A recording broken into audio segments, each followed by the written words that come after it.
Hello दोस्तों। आज हम बात करेंगे कंपनी रूल इन इंडिया के बारे में। ईस्ट इंडिया कंपनी ने प्लासी 1757 और बक्सर 1764 की लड़ाई जीतने के बाद ये बंगाल, बिहार और उड़ीसा की रेवेन्यू कलेक्टिंग पावर अपने हाथ में ले चुकी थी। कंपनी बहुत पावरफुल बन गई थी, लेकिन उसके ऊपर कंट्रोल करने वाला कोई सिस्टम नहीं था।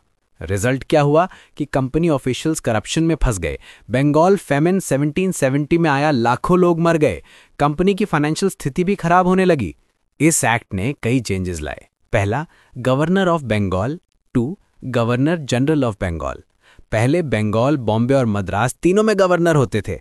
एक्ट ने कहा अब बंगाल का गवर्नर होगा गवर्नर जनरल ऑफ बंगाल। पहला गवर्नर जनरल बना वॉरेन हेस्टिंग्स।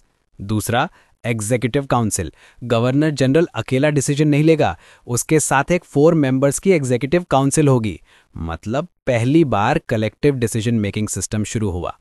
तीसरा, control over Bombay and Madras. Bombay और मद्रास के गवर्नर्स अब बंगाल गवर्नर जनरल के कंट्रोल में होंगे, विशेषकर matters of war and diplomacy. चौथा, supreme court at Calcutta 1774। British ने पहली बार इंडिया में जुडिशरी सेटअप की। सुप्रीम कोर्ट बना कैलकाटा में 1774 में। इसमें एक चीफ जस्टिस और 3 जजेस थे। कंपनी ऑफिशियल्स पर रेस्ट्रिक्शंस। कंपनी सर्वेंट्स को करप्शन और प्राइवेट ट्रेड करने से रोकने के लिए कुछ रेस्ट्रिक्शंस लगाए गए। तो अब सवाल आता है कि इस एक्ट की इंपॉर्टेंस क्या है। ये पहला स्टेप था ब्रिटिश पार्लियामेंट द्वारा ईस्ट इंडिया कंपनी को कंट्रोल करने का। पहली बार सेंट्रल एडमिनिस्ट्रेशन का कॉन्सेप्ट आया, गवर्नर जनरल और उसकी काउंसिल।